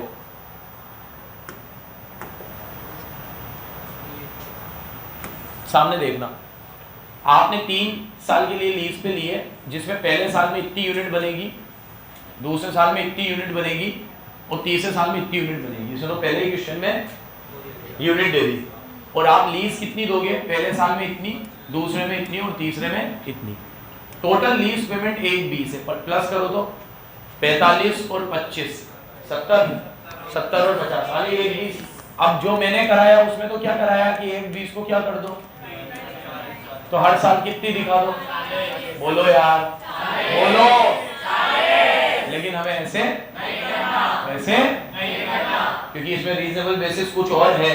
क्या है, यूनिट कितनी है, 10,000, 20,000, 50,000। तो अगर इसको अगर मैं रेशो बनाऊं तो 1:2:5, क्या रेशो बनेगा, 5 और 2 और 1 8। तो अब मुझे 1,20,000 का 1/8, 1,20,000 का 2/8 और 1,20,000 का 5/8। ये कितना हुआ, 15। ये कितना हुआ, ये कितना हुआ, टोटल करेंगे तो ऑब्वियसली 1:20 ही आएगा, ठीक है। अब मैं कह रहा हूं कि भैया कायदे से आम जिंदगी क्या है कि मैं लीज रेंटल ऐसे दिखाता 25, 45, 50, तो भी कितने होते, लेकिन मेंटोस जिंदगी क्या है 15, 30, 75, तो भी पेमेंट कितनी होगी, ठीक है। बट एज 19 कहते हैं कि ये ज्यादा अच्छे से रिफ्लेक्ट करेगा पैटर्न को, तो ऐसे दिखाओ, जो पे करा है वैसे मत दिखाओ, ऐसे दिखाओ। बट जेब से जाने 1:20 ही है, जेब से तो मैं पहले साल में 25, 45 और 50 ना दिखाकर 15, 30 और 75 दिखाऊं। इस केस में मुझे क्या खोलना पड़ेगा, लीज इक्वलाइजेशन रिजर्व। क्या खोलना पड़ेगा, लीज इक्वलाइजेशन, जो इसी पीरियड में खुल के इसी पीरियड में बंद हो जाएगा। समझ गए बच्चों? पहले एक समरी अपनी बना लेना वर्किंग नोट में, ये क्वेश्चन तो और इजी है। अब देख लो, इससे क्या करिए, lease rent, lease equalisation to ledger. अब आपने लीज रेंट कितना है, 25 है। यार तुमने बहुत ज्यादा कर दिया, बंद कर यार इसको, रोहित चल रहने दे, खत्म हो गया, यहाँ आ जाता हूँ, रहने दे। अब देखो, लीज रेंट आप पहले साल में कितना दे रहे हो, 25, दिखाना कितना है, लेकिन तो इसने लीज रेंट में कितने डाले, 15, इक्वलाइजेशन में कितने डाले, लेसर में कितने डाले, लेकिन ये 25 पे भी करेगा क्या, नीचे क्या करेगा, लेसर टू, हाँ रेंट। आप वही मैं कह रहा हूँ, बैंक अफेक्ट नहीं होना चाहिए, बैंक से 25 ही जाने चाहिए, क्योंकि जहां भी कितने रहे, ठीक है बेटा, तो सही तो कर रहा है वो, 25 जा रहे हैं तो 25। मेरा लीज इक्वलाइजेशन क्रेडिट से खुल रहा था, उसका तो डेबिट से खुल रहा है। पेमेंट में गड़बड़ मत करना, बैंक से तो उतना ही जाना चाहिए जितना जा रहा है। बैंक को थोड़ी छेड़ सकता हूँ। तुम लोग अभी जब आर्टिकलशिप में ऑडिट करोगे ना, अभी टैक्स ऑडिट का टाइम गया, तुम्हें सबसे ज्यादा सिखाया जाएगा बैंक की एंट्री को इधर उधर मत कर देना। अब देखिए सर ने चेक को इधर उधर कर दिए थे, हमारा सर पागल हो गया। ठीक है, 4 दिन तक हम सब सुनते रहे एक गलती की वजह से, क्योंकि बैंक के साथ थोड़ी छेड़छाड़ कर सकते हैं। बैंक इतना सा भी ऊपर नीचे हुआ तो आपका केस स्क्रूटनी में आएगा। बैंक जो पेमेंट बराबर हुई है, जो जैसे पैसा खाते से गया है, 50 गया तो 50 आया है, खाते के साथ कोई नहीं, कैश में करो जो भी नाटक तुम्हें करने। और अपन तो अकाउंटिंग करते हो तो कैश और बैंक दोनों में जितना गया है और जितना आया है उतना ही दिखाना है, उसमें कोई अकाउंट खोलने करने में नाटक नहीं होने चाहिए। चलो क्या है, लीज रेंट कितने हैं 15, लीज इक्वलाइजेशन अब 15, हाँ 25 हमने पे किए, लेकिन हमें दिखाने तो 15 है, तो ये क्या करेगा, लीज रेंट में कितने डालेगा 15, इक्वलाइजेशन में कितने डालेगा। तो एक लेसर का अकाउंट अलग से खोला, मैंने नहीं खोला था, मैंने डायरेक्ट बैंक कर दिया था, तो लेसर में कितने डाले इससे 25। अब ये पे करेगा तो लेसर में कितने डालेगा, लेसर टू बैंक कितने से 25, और P and L two rent, क्योंकि रेंट का अकाउंट ही कितने से खुला है 15 से, तो बंद भी कितने से होगा। और ये इक्वलाइजेशन का खाता जो 10 से खुला है ये करंट एसेट में शो होगा, यहाँ लिख लो कहाँ शो होगा, क्योंकि डेबिट से खुला है ना, तो डेबिट से खुला है तो कहाँ शो होगा, करंट एसेट। अगले 2 साल की एंट्री करिए क्या इसने, नहीं करिए, हम करें, कर लेते हैं अगले 2 साल की भी।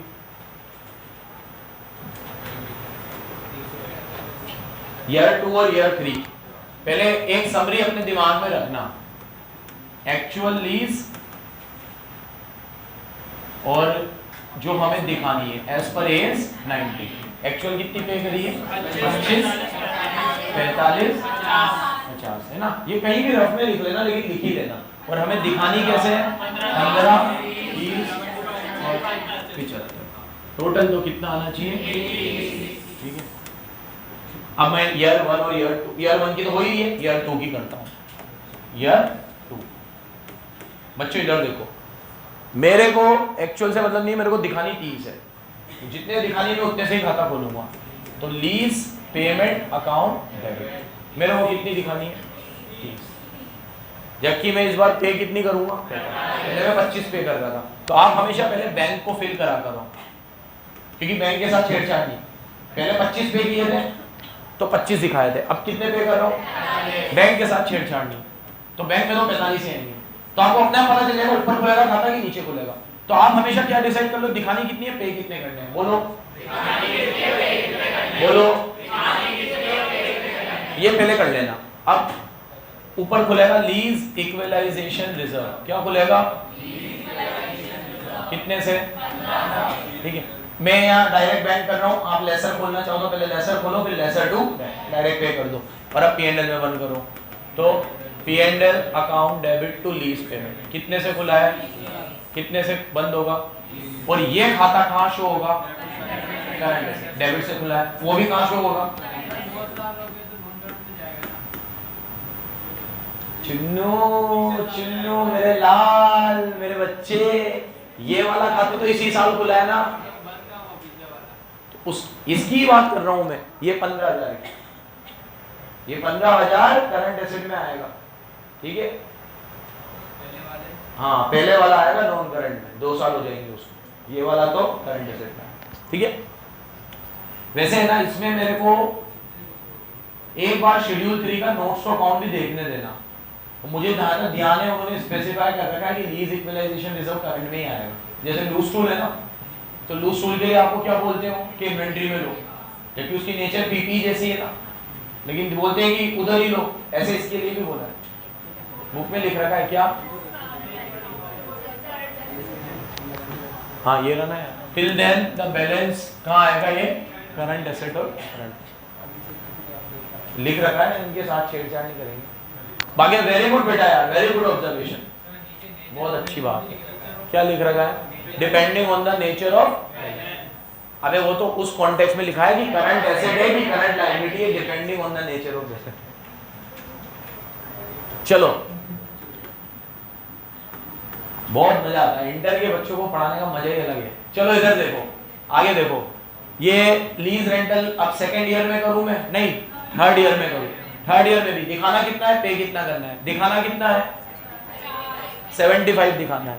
तो लीज पेमेंट अकाउंट डेबिट 75 और पे कितने करना है 2 कितना पे करना है, ठीक है। इस साल में से 50 ही पे करूँ तो अपने आप लीज इक्वलाइजेशन रिजर्व यहाँ कितने से खुला था ये 15, उसके पहले कितने से खुला था 10, तो अब बंद भी कितने से होगा, और ये लीज पेमेंट P&L में जाएगा तो P&L टू लीज पेमेंट 75,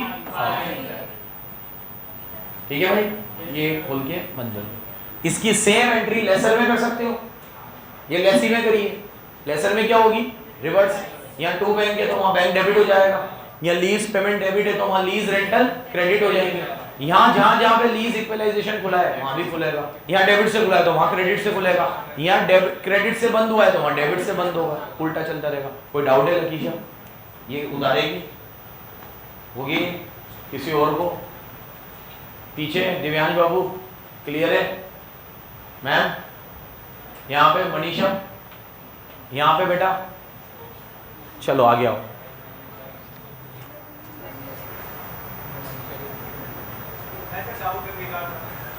क्या है बेटा, बेकार डाउट है तो फिर वीडियो के बाद पूछना, नहीं रहने दे, अरे रहने दे, आई लव यू। चलो accounting treatment in the books of laser.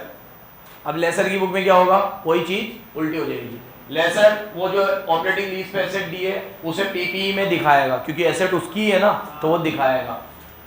Operating lease पे दी है तो उसके ऊपर जो भी लीज इनकम है उसे वो स्ट्रेट लाइन बेसिस पे दिखाएगा। इसमें तो इसने एक एग्जांपल भी देना जरूरी नहीं समझा, क्यों बोला जो उधर है उसी को रिवर्स कर देना, ये भी स्ट्रेट लाइन बेसिस पे दिखाएगा। कैसे दिखाएगा, स्ट्रेट लाइन बेसिस पे, सिस्टमेटिक बेसिस पे। कैसे दिखाएगा, और सुन लेना वो सिस्टमेटिक बेसिस इक्वल नहीं है, अगर कुछ ना हो तो इक्वल, कुछ हो तो जो बेसिस है वो, जैसे अभी अपन ने क्वेश्चन करा उसमें बेसिस था, अगर वो बेसिस ना होता तो इक्वल, ठीक है। नेक्स्ट डेप्रिसिएशन भी लेसर चार्ज करेगा, क्योंकि ऑपरेटिंग लीज है तो एसेट आपकी खुद की है तो आप खुद ही डेप्रिसिएशन चार्ज करोगे। इंपेयरमेंट लॉस भी आप ही खुद बुक करोगे। इंपेयरमेंट लॉस AS 28 में पढ़ाऊंगा क्या होता है, वो भी कौन बुक करेगा, लेसर बुक करेगा। इसकी एक समरी दे रखी है, आप चाहो तो ये काट के ये समरी टिक कर लो। लेसर की बुक में ही एसेट रहेगी, लेसी की बुक में नहीं रहेगी। डेप्रिसिएशन लेसर लगाएगा, लेसी नहीं लगाएगा। इंपेयरमेंट लेसर बुक करेगा, लेसी बुक नहीं करेगा। इनकम इसकी होगी और इसका खर्चा होगा। बेसिस कौन सा होगा, straight line basis, straight line method on systematic basis. जो भी सिस्टमेटिक बेसिस होगा उस हिसाब से बुक करना है। लिख लो यहाँ, वो सिस्टमेटिक बेसिस या तो इक्वल होगा या फिर जो क्वेश्चन में गिवन होगा वो। हाँ भाई,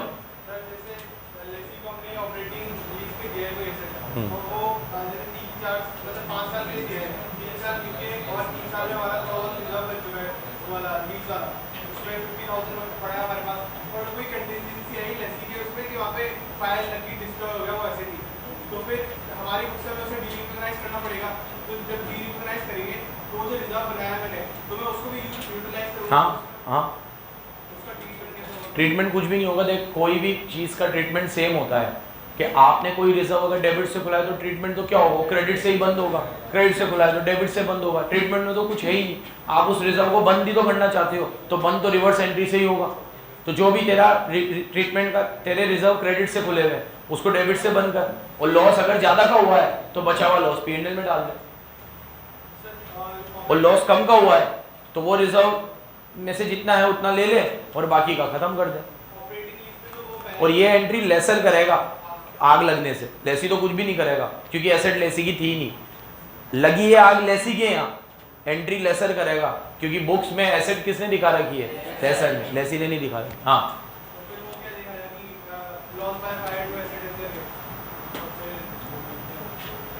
नेक्स्ट क्या है अब आगे।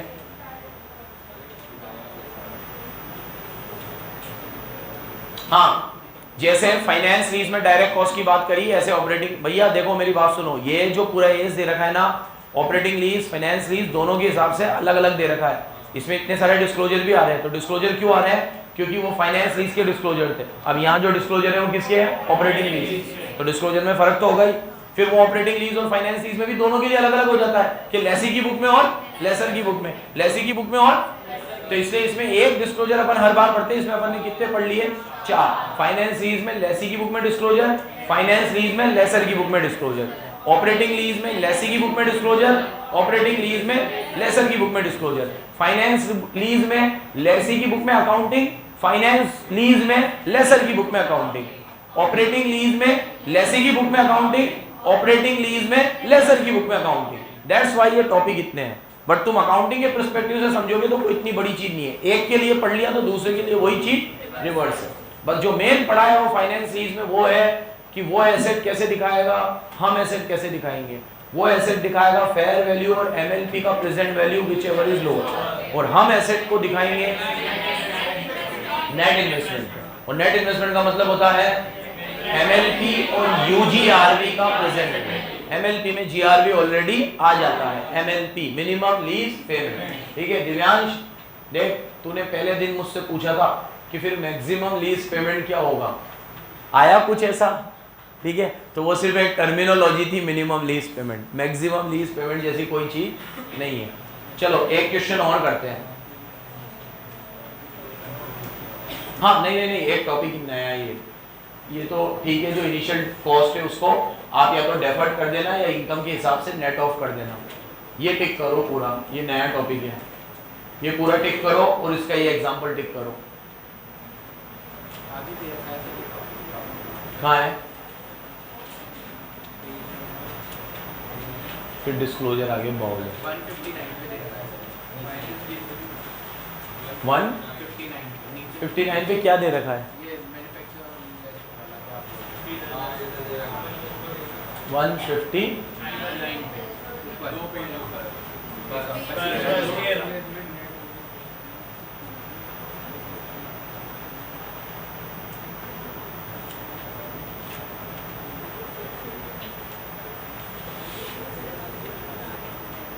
हाँ, और ये मैन्युफैक्चरर और डीलर लेसर, ये लेसर के लिए है और फिर लेसी के भी लिए है। ये यहाँ पे भी है और यहाँ पे भी है। ये वो फाइनेंस लीज का था और ये किसका है? ऑपरेटिंग लीज का। ठीक है, कहाँ गया ये वाला? और दोनों में ट्रीटमेंट सेम है तो बराबर से सुनना। मैन्युफैक्चरर और डीलर लेसर, ये वाला देखो, मेरी तरफ देखो। सेकेंड लास्ट टॉपिक है, इसके बाद सेल एंड लीज बैक बचता है। अगर मान लो आप कोई ऐसी चीज लीज पे दे रहे हो जिसके आप स्वयं मैन्युफैक्चरर भी हो या डीलर भी हो, तो फिर वो आपके लिए गुड्स है। जैसे मैं यही चीज, जैसे मैं सुनो, मैं इन्वर्टर बनाता हूँ, मैं इन्वर्टर बनाता हूँ, बेचता हूँ, डीलर हूँ मैं, मैन्युफैक्चरर भी हूँ, डीलर भी हूँ। और कोई बंदा मेरे पास आया और उसने कहा सर हमें 50 सेट हमारे हॉस्टल में इन्वर्टर के चाहिए। अब 50 सेट तो हम इन्वर्टर के लगा नहीं सकते, तो लीज पे चाहिए। तो मैंने उन्हें लीज पे दे दी वो चीज़। समझ रहे हो टॉपिक का मतलब? समझना पहले कि आप कोई ऐसी चीज़ लीज पे दे रहे हो जिसके आप मैन्युफैक्चरर भी हो, डीलर। नॉर्मली आप लीज पे एसेट देते हो, तो वो एसेट आप लाते हो बाजार से और उसको लीज पे दे देते हो। ठीक है, यहाँ तो एक चीज़ आप खुद ही बना रहे हो, आप इसमें डीलिंग भी कर रहे हो। तो will there be any difference in accounting? क्या उससे अकाउंटिंग में कोई फर्क आएगा? तो बोलोगे हाँ साहब बिल्कुल आएगा। तो अगर आप कोई ऐसी चीज लीज पे दे रहे हो जिसके आप मैन्युफैक्चरर भी हो और डीलर भी हो, और आपने लीज पे दिए ऑपरेटिंग, ये ऑपरेटिंग लीज की बात हो रही है, तो उस केस में क्या होगा? अंडरलाइन करना। टॉपिक का मतलब समझ में आ गया ना तुम्हें? तो ये इन्वर्टर का एक एग्जांपल अपन लोग याद रखेंगे कि मैं इन्वर्टर का डीलर हूँ और यही 100 इन्वर्टर मैंने कहाँ दिए हैं? किसी हॉस्टल में दिए हैं। कैसे दिए हैं? लीज पे दिए हैं। डीलर और manufacturer should recognise the asset given on operating lease in their books by debiting the P&L, debiting the PPE and crediting the cost of production. No selling profit should be recognized because lease are not equivalent to sell. Very very important, mark कर लेना इसको।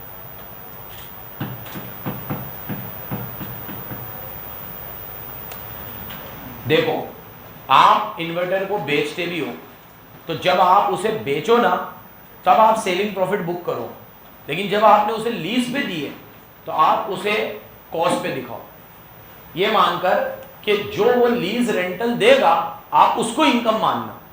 आज आपने जो inverter दिया है उसको income मत मानो आप, क्योंकि नहीं तो फिर आप एक ही चीज की दो। आज जैसे मान लो मेरा 1 लाख का इन्वर्टर है, उसको बनाने में मेरे को 80,000 लगे, तो आप उसे 80,000 से क्रेडिट करो कि 80,000 से आपकी एसेट गई, इन्वर्टर गया। अब जो 20,000 का प्रॉफिट है ना, वो 20,000 40,000 बन के 80,000 बन के आपके पास वापस ही आएगा, क्योंकि आप उस पर लीज रेंटल भी तो लोगे। तो आप उस लीज रेंटल को इनकम मानना, ये जो सेलिंग प्राइस पे आपने जो सेलिंग प्राइस है आपकी, उसे इनकम मत मानना। तो यहाँ पे क्या लिखा हुआ है कि आप अपनी किताब से आपने जो चीज ऑपरेटिंग लीज पे दी है, आप डेबिट करोगे कंसर्न पीपीई को और क्रेडिट करोगे कॉस्ट ऑफ प्रोडक्शन को। इसमें एक एग्जांपल से समझाता हूं मैं आपको, ये बहुत बड़े एग्जांपल है, ध्यान से सुनना। आउटपुट है आपका किसी मशीन से, आपकी इकोनॉमिक लाइफ है 6 साल की, और पहले साल में आउटपुट 10 है, फिर 20 है, फिर 30 है, फिर 40 है, फिर 20 है और फिर 5 है। और ये जो मशीन है ये आपने 3 ईयर की ऑपरेटिंग लीज पे किसी को दे दिया और आप डीलर हो। आपको इस मशीन से जो यील्ड है वो 20% प्रॉफिट मार्जिन होता है, और इसको बनाने में आपको 5 लाख रुपए लगते हैं। बनाने में कितने लगते हैं आपको? 5 लाख रुपए। अब आपको स्ट्रेट लाइन डेप्रीसिएशन प्रोपोर्शन के हिसाब से लीज रेंटल को, अपनी यहाँ पे लीज रेंटल दे रखा है क्या?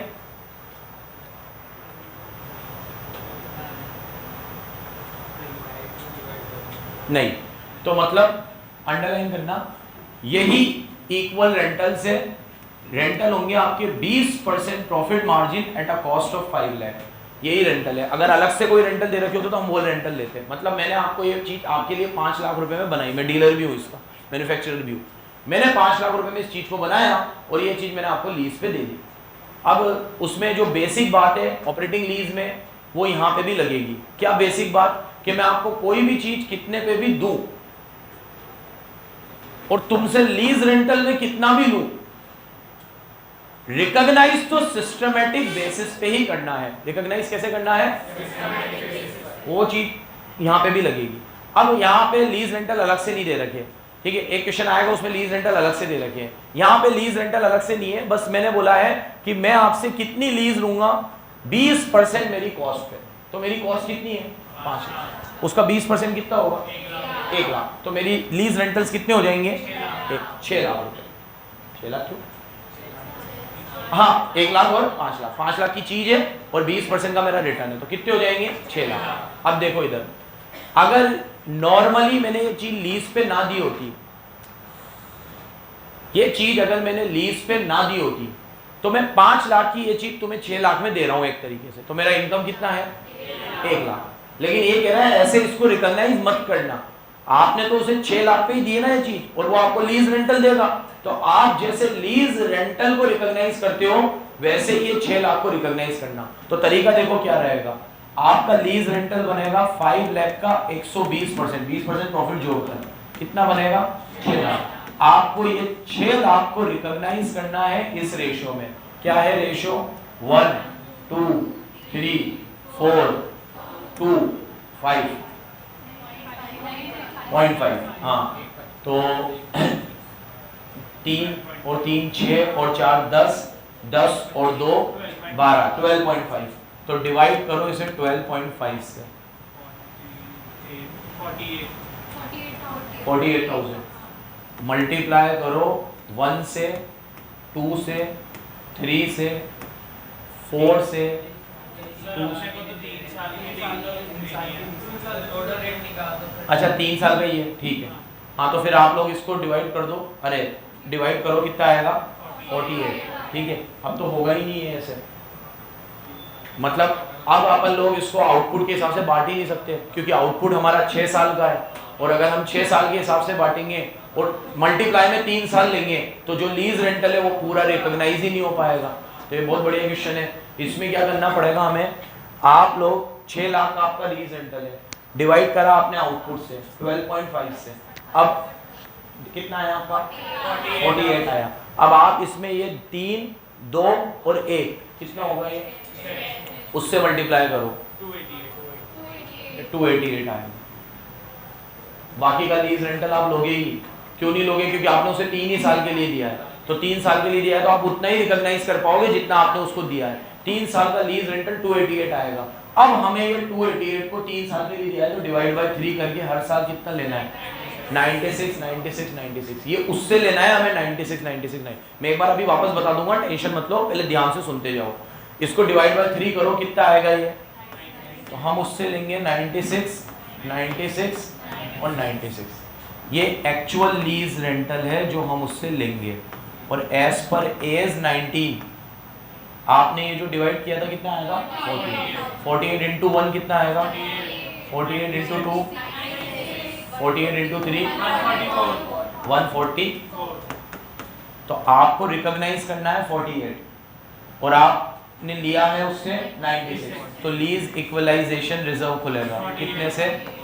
48। यहाँ तो 0 और इसमें से ये जाएगा तो वही जितने से खुलेगा उतने से ही बंद हो जाएगा। इसमें एक अच्छी चीज़ क्या करिए वो ध्यान से सुनना, वापस समझा रहा हूँ।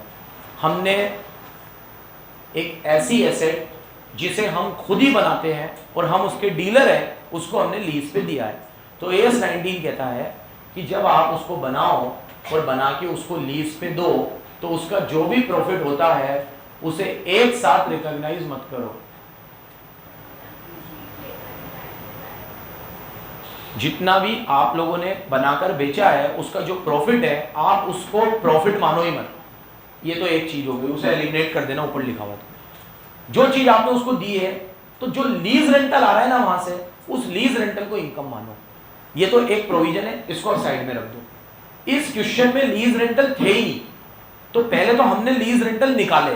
लीज रेंटल कैसे निकाले? इसने कहा कि हम उस एसेट को लीज पे देंगे 20% इनकम जनरेशन के साथ। जो हम जो एसेट दे रहे हैं ना वो हमें 20% यील्ड मतलब होता है रिटर्न, 20% हमें रिटर्न जनरेट करके देगी। तो ये चीज हमें बनाने में लगे थे 5 लाख। 20% रिटर्न जनरेट करेंगे तो कितना हुआ? 1 लाख। अब एक बार बताओ, मैं उससे 1 लाख रुपए लूंगा तो 20% कहां से जनरेट होंगे? बनाने में ही 5 लगे, 5 में 1 लाख जोड़ के लूंगा ना, 6 लूंगा तब जाके मेरे को 1 लाख का फायदा होगा ना। तो 5 लाख 20% कितना हुआ? टोटल 6 लाख। तो मैं उससे 6 लाख लूंगा। ये 6 लाख में मैं इतनी यूनिट बना सकता हूं क्योंकि इसकी इकोनॉमिक लाइफ 6 साल है। अगर मैं इसको पूरे 6 साल के लिए लीज में ले देता तो मेरे को 6 लाख पूरे रिटर्न हो जाते, लेकिन मैं इसको पूरे 6 साल के लिए लीज पे नहीं दे रहा हूं। मैं कितने साल के लिए लीज पे दे रहा हूं? 3 साल के। अब ये 3 साल के, सुनना बराबर से, 3 साल के लीज रेंटल क्वेश्चन में गिवन नहीं है कि मैं उससे कितने लूंगा। ये जो मैं करता हूं ना, ये मैं तब करता हूं जब मेरे पास लीज रेंटल होते हैं, फिर मैं उसको डिवाइड करता हूं। मेरे पास तो अभी लीज रेंटल ही नहीं थे, तो मैंने लीज रेंटल कैसे निकाले? 6 लाख का रेंटल मुझे मिलना चाहिए इतनी यूनिट बनाने पर, तो 3 साल के हिसाब से ये रेंटल कितना बनना चाहिए?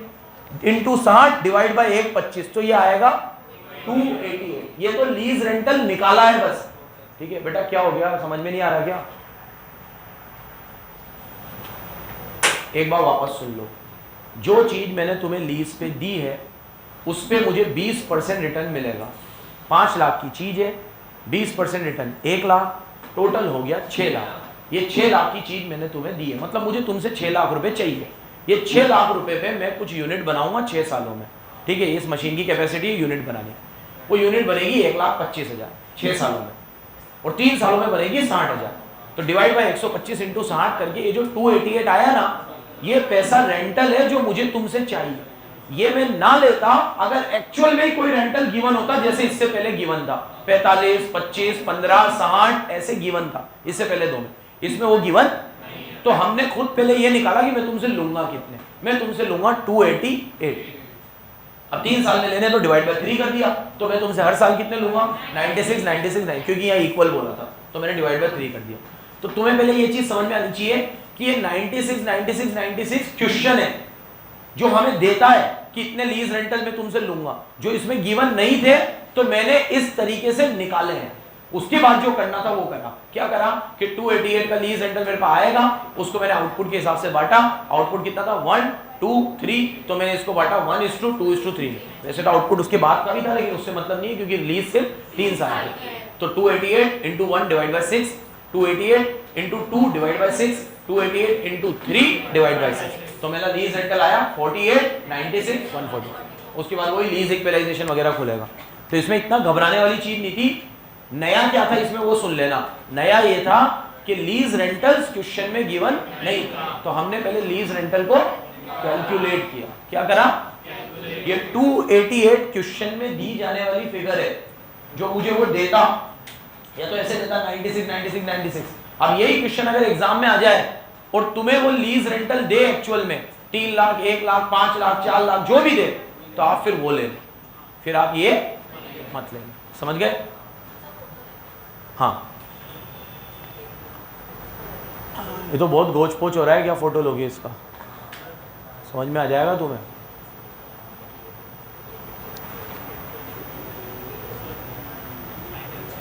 कल है ना, इसकी एंट्री करके लाना। इसकी 3 साल की करी होगी शायद इसने भी।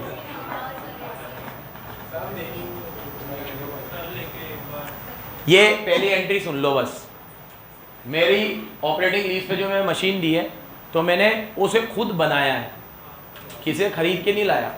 तो ये कहता है कि पहले आपको सो पीपी को डेबिट करना, किसी चीज़ को, किसी को कोई चीज़ देने के लिए हम किताब में तो दिखाए पहले, तो हमने तो उसे बनाया है, तो हम बनाएंगे तो एंट्री करेंगे मशीन अकाउंट डेबिट। अब 11th क्लास में एक रूल पढ़ाया जाता है, सबने पढ़ा होगा, कि धंधे में से गुड्स बेचने के अलावा जब भी जाए तो परचेज अकाउंट क्रेडिट होता है।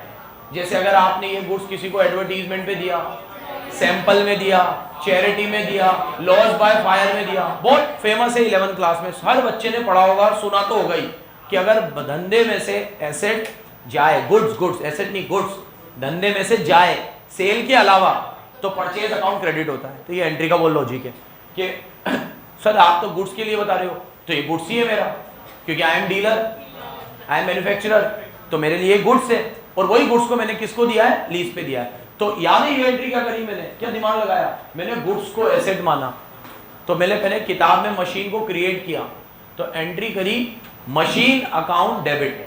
क्या एंट्री करी? तो एक तरीके से ये मशीन मैंने अपने किताबों में दिखाई, तो एक तरीके से मैंने गुड्स को एसेट बनाया, क्योंकि ये मेरा गुड्स था, और उसे मैंने क्या माना? एसेट, क्योंकि वो मुझे लीज पे देना है। तो लीज पे देने के लिए मैंने उसे क्या करा? एसेट बनाया। तो मैंने एंट्री करी machine account debit to purchase. Purchase नीचे आ गया क्योंकि मेरी ये मशीन विदा हो गई। और अब lease 96, lease equalisation 48, lease rent 48, फिर बैंक, क्योंकि इसके पास तो आ रहा है ना पैसा, इसके पास पैसा आ रहा है, तो बैंक अकाउंट डेबिट। और मैं आपको कहता हूँ कि अगर ये लेसी ना खोलता तो मैं तो सीधे यहाँ क्या लिख देता? बैंक लिख देता। मेरे पास कितने आ रहे हैं? 96, लेकिन दिखाना कितना है मुझे? 48। तो इक्वलाइजेशन कितने से खोलता? 48 से। और लीज रेंटल अगर 96 से ही खुला है, 48 से खुला है, तो बंद भी कितने से होगा? 48 से। और मैं इस पे डेब भी लगाऊंगा, क्योंकि मैं लेसर हूँ, और मशीन पे डेब मैं खुद लगाऊंगा। तो मेरी मशीन कितने की थी? 5 लाख की। डेब की रेट इसमें होगी? नहीं होगी। अरे नहीं होगी, डेब की रेट कहाँ से होगी? इसमें तो प्रोडक्शन वाला मेथड लगेगा। कौन सा वाला मेथड लगेगा? क्योंकि इसमें प्रोडक्शन गिवन थे, तो वो प्रोडक्शन कितना था? 1/25 का। तो 5 लाख डिवाइड बाय 1/25 इनटू पहले साल में कितनी यूनिट बना रहा हूँ मैं? 10,000। तो ये पहले साल का डेप आएगा, करके देख लो एक बार। 40 ही आ रहा है, तो ये 40 कैसे आया? लिख लो यहाँ पे 5 lakh divide by 1/25 multiply by 10,000। और यहाँ ये भी लिख लो, प्रोडक्शन मेथड से लगाया है, being dep charge by production method, being dep charge by production method.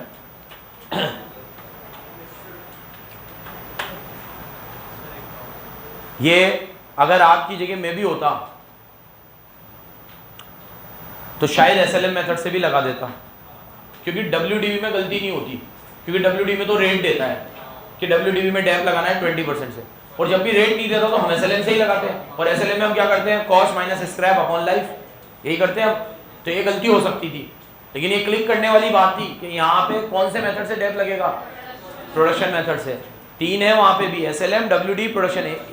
AS10 में भी 3 है, वैसे तो 8 है, 8 मेथड है डेप्रिसिएशन के, लेकिन AS10 ने भी कितने रिकॉग्नाइज कर रखे हैं? 3। तो यहाँ तीसरा लगा है, और ये बहुत रेयर ऑफ द रेयरेस्ट लगता है।